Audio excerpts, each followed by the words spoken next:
예, 소개 감사드립니다. 또한 저를 이렇게 발표할 수 있게 기회를 주셔서 또한 감사드리겠습니다. 오늘 제가 많은 분들이 AI에 대해서 말씀하셨는데 저는 사실 AI를 잘 모릅니다. 그러나 AI의 필요성이 뉴트리션 부분에도 꼭 필요하다는 생각이 들어서 약간의 접목을 해보았습니다. 토픽은 다음과 같습니다. 말씀드린 대로 저는 이제 교내에서 제 이제 연구 경험과 지식을 바탕으로 제 이제 아카데믹 어드바이저셨고 또한 이 분야 세계 최고 석학이 계신 로버트 교수님의 도움을 받아서 마이오케어라는 회사를 만들어서 첫 번째 머슬 펑션 푸드 디벨롭먼트랑 이제 세일즈를 하고 있고요. 또한 이제 국내에서는 사실상 유일한 생체 대사의 메타볼릭 플럭스를 움직임의 어떤 변화를 측정할 수 있는 기법을 가지고 있습니다. 그래서 많은 연구자들과 또한 신약 개발 팀들과 또한 뭐 다양한 영역에서 동력을 해드리고 있습니다. 저희 연구팀은 다음과 같고요. 저희 연구실 이름은 인테그레이티브 메타볼릭 플럭소믹스 레버러토리고 저는 소개를 해주신 걸로 생각하는데 운동생리학을 전공을 해서 유니버시티 오브 텍사스 오스틴에서 공부를 했습니다. 참석자들을 고려해가지고 사실 아카데믹한 부분을 상당히 많이 배제를 한 것이라고 생각하나 그럼에도 불구하고 여러분들이 보실 때 어떨지는 잘 모르겠습니다. 오늘 말씀드릴 것은 다음과 같은 순서로 이야기 말씀드릴 텐데요. 첫 번째는 골격 근육의 중요성. 골격 근육은 여러분들이 수행하고 있는 운동에서뿐만 아니라 다양한 영역에서 중요한 역할을 하고 있는데요.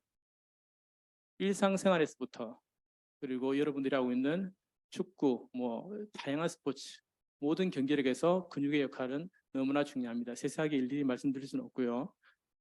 뿐만 아니라 다양한 대사 질환에도 중요합니다. 암이나 뭐 다양한 인절이, 뭐 하트 디지즈, 뭐 비만, 인슐린 저항성 당뇨병, 뭐 골다공증 모든 것이 직간접적으로 이 근육과 연결되어 있습니다. 예를 들어서 여러분들이 10kg의 근육량이 증감했다면 사실상 그 자체만으로도 하루에 100kcal 정도의 에너지가 더 사용되거나 덜 사용되고 이게 이제 1년이 되면 10몇 kg 이상의 지방의 축적 또는 감소가 이어지게 되는 것입니다. 이 모든 것은 휴먼 데이터를 바탕으로 한 것입니다. 두 번째는 이 근육량이 또는 근육이 어떻게 조절되느냐. 대표적인 팩터는 운동입니다. 그리고 영양소죠. 특히 오늘은 단백질의 핵심 성분인 필수아미노산에 대해서 말씀드리도록 하겠습니다. 근육은 지속적으로 분해되고 또한 분해된 것들이 합성됩니다. 대부분의 분해된 것들의 3분의 2 이상은 다시 합성되죠. 사이클링이 되거든요.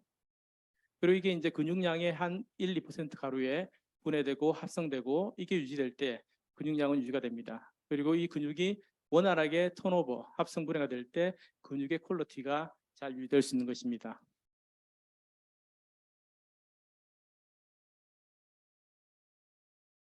지금 잘 안 보시는데 이게 턴오버라는 거거든요. 합성되고 분해되고 오래된 기능을 하지 못하는 단백질은 분해가 되고 다시 새롭게 잘 작용하는 단백질이 만들어져야지만 여러분들의 근육이 건강하게 유지가 될 수 있고 근육 단백질 합성이 더 많이 날 때 여러분의 근육이 증가를 하거나 또한 감소하게 되는 것입니다.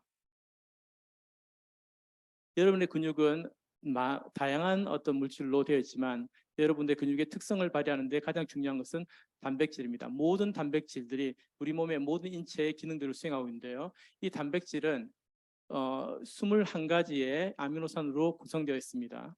그리고 이 중에서 12가지는 비필수 아미노산. 비필수 아미노산은 사실상 우리 몸에서 생성할 수 있기 때문에 만들 수 있기 때문에 굳이 따로 섭취 안 해도 충분한 영양소만 섭취하면 만들어집니다. 그러나 필수 아미노산 9가지는 우리가 섭취하지 않으면 언젠가 죽게 됩니다. 꼭 섭취해야 될 유일한 매크로 뉴트리언트죠. 그리고 우리가 운동을 하게 되면 다양한 어떤 메커니즘을 통해서 근육이 증가하거나 아니면 근육의 지구력이 증가하는 미토콘드리아가 증가하게 됩니다. 이 분야에 대해서는 이야기를 하지 않을 거고요. 그렇다면 저항성 운동을 우리가 열심히 한다면 여러분들 뭐 축구 선수든 야구 선수든 다 운동 트레이닝을 할 것입니다. 그러면 저항성 운동을 한다면 우리가 생각할 때 근육량이 증가하겠구나. 그렇지 않습니다. 에어로빅 엑서사이즈를 하면 그것만으로도 근육량이 어떻게 되겠구나. 그렇지 않습니다.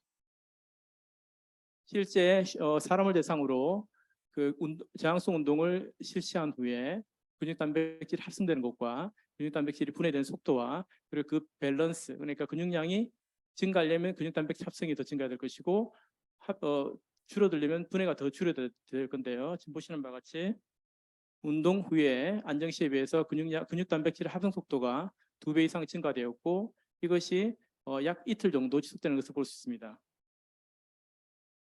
근데 문제는 근육 단백질 분해 속도도 안정 시에 보시면 합성 속도보다 훨씬 높아 있습니다. 그래서 여러분들은 지속적으로 근육을 잃고 있는 것이죠. 그런데 운동을 하게 되면 근육 단백질 합성만 증가하는 것이 아니라 근육 단백질 분해도 증가해서 결과적으로 여러분들은 많이 잃고 있다가 적게 잃게 됐다가 다시 또 많이 잃게 되는 것입니다. 그럼 언제 근육이 양이 변화를 하느냐? 당연한 것이지만 영양소가 들어가야 됩니다. 보시는 바와 같이 이 경우에는 영양소만 필수 아미노산만 그 채널로 주입했을 때 도스 디펜던트하게 우리가 보시는 이제 근육 단백질 중에서도 근력을 만들어내는 마이오피브릴러 프로테인 합성이 도스 디펜던트하게 증가하고 또한 인듀런스 지구성을 증가시키는 단백질인 미토콘드리아 단백질이 도스 디펜던트하게 증가하는 것을 휴먼에서 볼 수 있습니다. 그러나 이제 우리가 운동을 병행해 줬을 때 그 효과는 훨씬 크고요. 또한 오랫동안 지속됩니다. 간단하게 요약하자면 안정식 공복 상태 때는 여러분들은 근육을 잃고 있습니다. 그러나 근력 운동만 하게 되면 근육을 덜 잃게 되지만 이 필수 아미노산이나 단백질 섭취하게 되면 오히려 근육량이 살짝 증가합니다. 그런데 오랜 동안 지속은 안 되죠. 그러나 이제 여기에다가 운동과 필수 아미노산 또는 단백질을 섭취하게 되면 효과적으로 근육량을 증가시킬 수 있고 근육 대사회전을 잘 해서 근육의 퀄리티가 좋게 될 수 있습니다. 저는 이제 필수 아미노산에 대해서 이제 연구를 했을 뿐 아니라 단백질 연구를 오래 했는데요. 이 둘 간의 차이를 조금 말씀드리도록 하겠습니다. 왜 비필수 아미노산이 비필수냐? 그거는 간단합니다. 우리 몸에서 합성될 수 있고 굳이 섭취하지 않아도 충분히 만들어지기 때문에 비필수입니다. 또한 필수 아미노산이 근육 단백질을 합성하는 요인이지 비필수 아미노산은 실제적으로 근육 단백질 합성하는 능력이 없습니다. 물론 우리가 밥을 먹을 때는 단백질 섭취량을 충분히 해야 되겠지만 추가적으로 우리가 섭취할 때 우리가 비필수 아미노산을 굳이 섭취해서 대사적인 부담을 몸에 가질 필요가 없다는 것이죠. 실제 데이터를 보면 베이절 스테이트, 우리가 운동을 하지도 않고 또한 음식을 먹지 않는 공복 상태 때 비교해서 이 첫 번째 경우는 18g의 균형을 이룬 필수 아미노산을 섭취했을 때, 그리고 이 두 번째 경우는 거기에다가 22g의 비필수 아미노산을 섭취했을 때, 이게 이제 쉽게 말하는 단백질인 것이죠.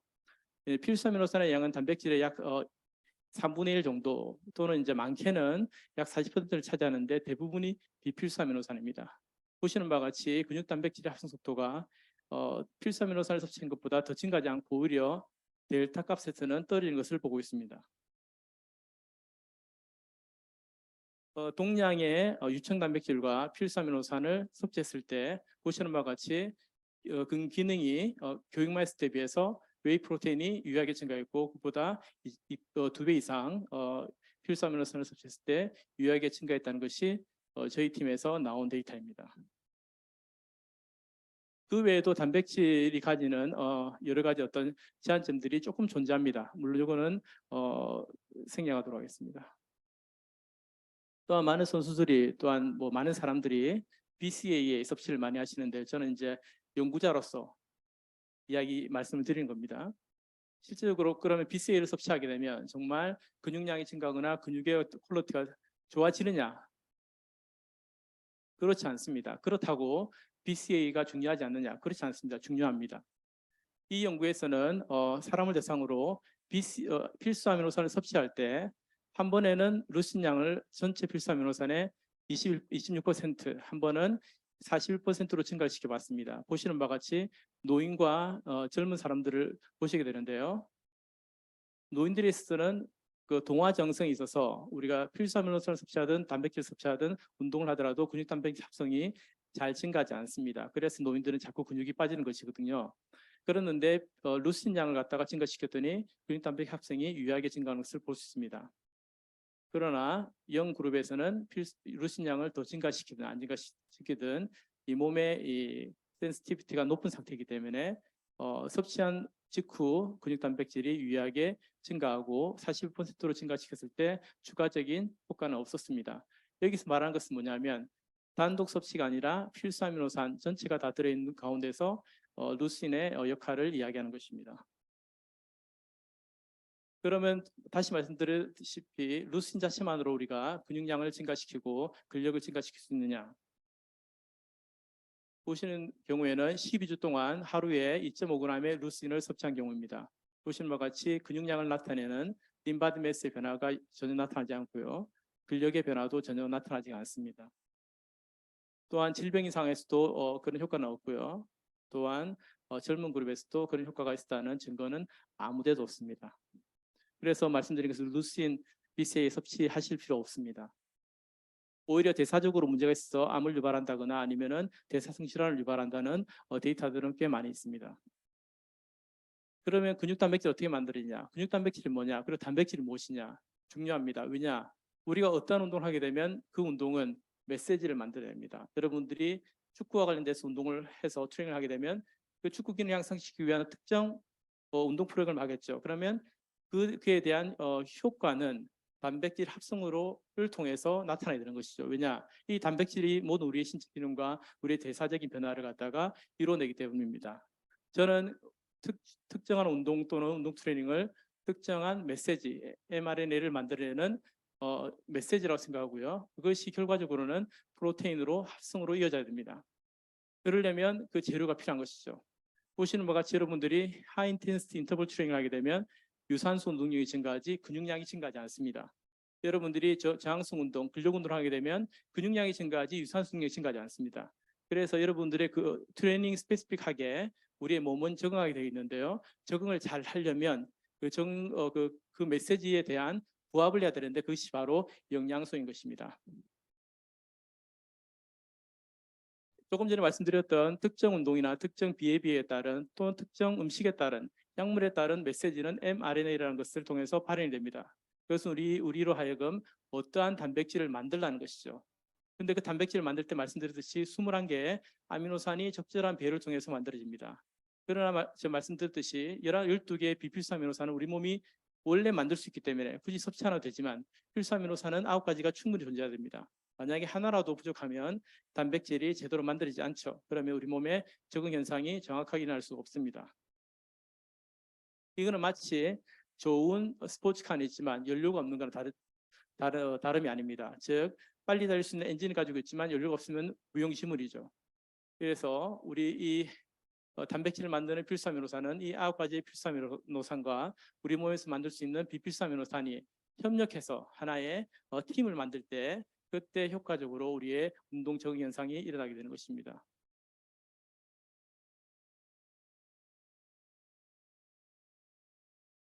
이분은 제가 모셨던 로볼톨피 교수님 밑에서 포스닥을 했던 분이기도 하고 스포츠 운동 생리학 분야의 단백질 대사 분야의 최고 권위자이십니다. 뭐 논문으로 치면 뭐 400편 이상 아마 보신 분도 있을 거예요. 이분이 이제 관련된 이야기인데 기사가 나왔습니다. 기사가 본인이 쓴 게 아니에요. 그 기사에 따르면은 많은 사람들이 BCAA 효능을 이야기할 때 세계적인 단백질 연구자인 스티브 필립스 교수의 결과를 인용하지만 정작 이 사람은 어떤 이유에서든지 섭취하지 않을 것을 권장합니다. 시장은 사실 많은 경우에 연구 결과와 관계없는 이야기를 하고 있죠. 이 단백질이든 필수아미노산이든 효능을 제대로 발휘하려면 운동을 적절하게 수행을 해야 되고요. 그리고 그 단백질이나 필수아미노산의 이 배합이 되게 중요합니다. 이분은 지난 한 50년 동안 슈라이너 번 인스티튜트 등에서 매년 수백만 불의 어떤 지원을 받으면서 연구했던 것이 초창기에 뭘 연구했냐면 화상을 입은 어린이의 피부를 피부 단백질을 어떻게 빨리 하면 재생시킬까? 아니면 근육을 어떻게 하면 빨리 재생시킬까? 또는 스포츠맨의 올림피언들의 경기력 향상을 위해서 어떻게 하면 그 근육을 갖다가 효과적으로 증가시킬까? 아니면 효과를 질을 증가시킬까를 4, 50년 동안 연구를 하셨는데요. 그 일환으로 스테이블라이즈톱이라는 특수 기법을 통해서 특정 그 필수아미노산 섭취했을 때 근육으로 들어가는 필수아미노산의 그 트랜스포트 레이트를 확인하고 그 다음에는 근육에서 만들어낸 단백질의 합성률을 다양한 어떤 방법을 통해서 연구를 한 결과 이분이 이제 그 나름대로 가장 효율적인 컴포지션을 포뮬라를 만들어내신 것이죠. 지금 이거는 한 30년 전에 실제 휴먼을 대상으로 해서 그 인퓨전 스타디 트레이스를 이용한 휴먼 스타디를 수행하고 있는 것입니다.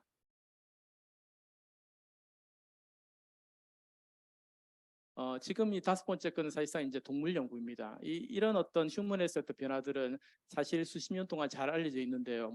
그럼에도 불구하고 한국의 많은 분야의 사람들이 잘 모르는 경향이 있습니다. 그래서 이제 제가 많이 말씀을 드리는데요. 이 분야는 그렇다면 그와 같은 어떤 변화가 어떻게 일어날까를 연구하는 즉 메커니즘의 연구를 지금 수행하고 있는데요. 그 메커니즘의 구체적인 부분은 말씀드리지는 않겠습니다. 다만 이제 이 필수아미노산을 적절히 섭취했을 때 스트렝스와 인듀런스가 동시에 증가하는 연구 결과를 보여드리겠습니다.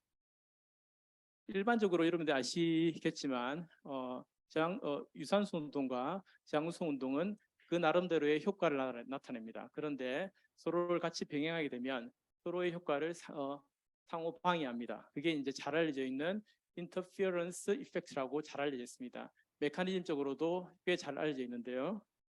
우리는 사실상 이 두 가지 다가 좀 필요합니다. 유산소 능력도 필요하고 어떤 사람은 그 근력의 능력이 더 필요하고 이거는 이제 스포츠에 따라서 그 정도를 정하면 될 것입니다. 그런 의미에서 필수아미노산은 어떤 역할을 하냐? 연구의 결과에 따르면 근육 단백질 합성을 일으키는 시그널링 역할도 하고요. 또한 동시에 연구 결과에 따르면 그로 인해서 만들어지는 메시지에 대한 결과인 단백질 합성의 제로로스입니다.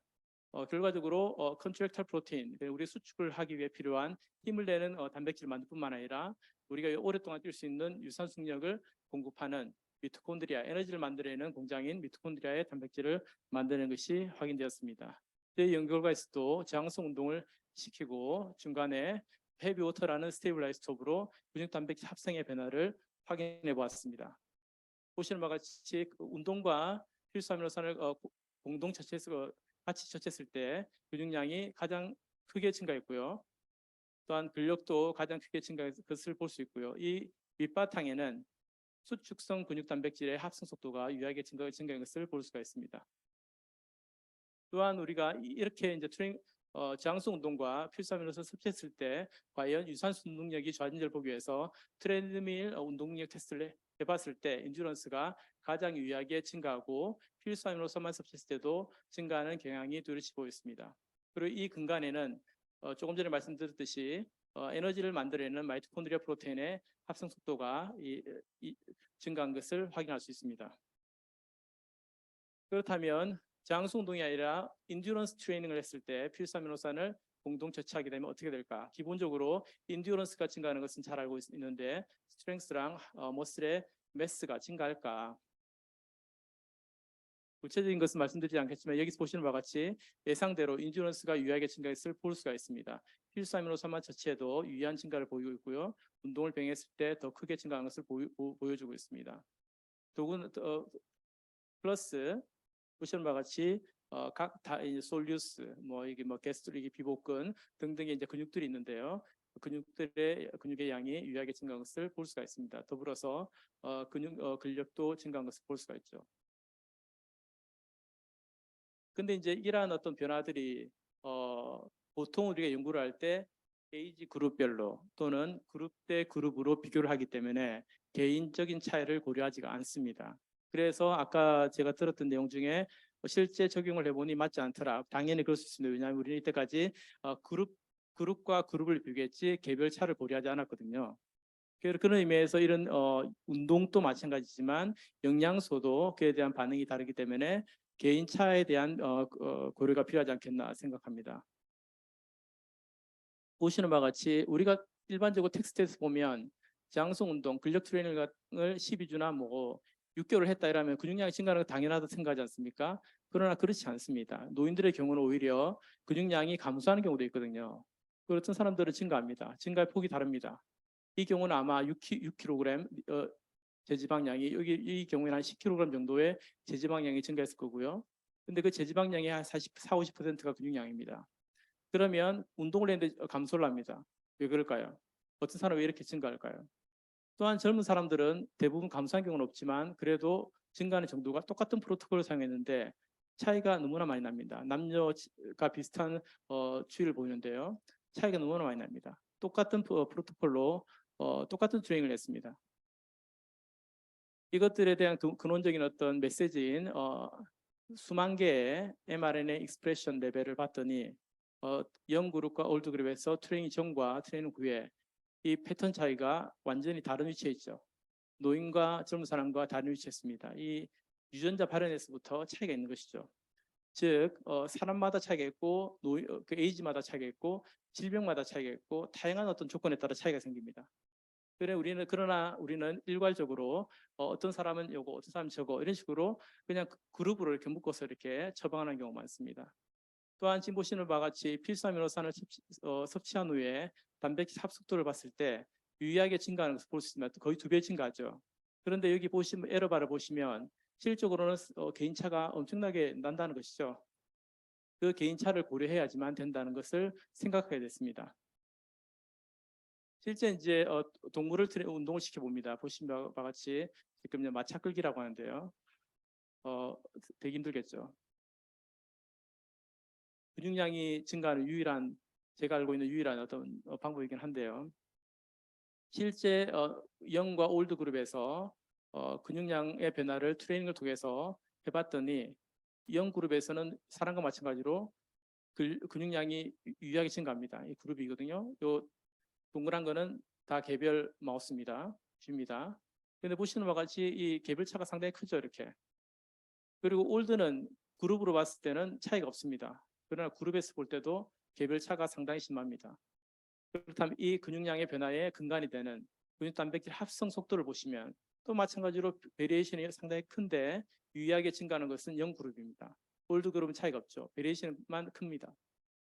실제 그럼 근력이 어떻게 변하느냐? 근력을 보시면 같은 프로토콜로 트레이닝 시켰는데 올드 그룹은 증가는 하지만 빨리 이제 플래토 이제 더 이상 증가하지 않습니다. 0그룹과 차이겠죠.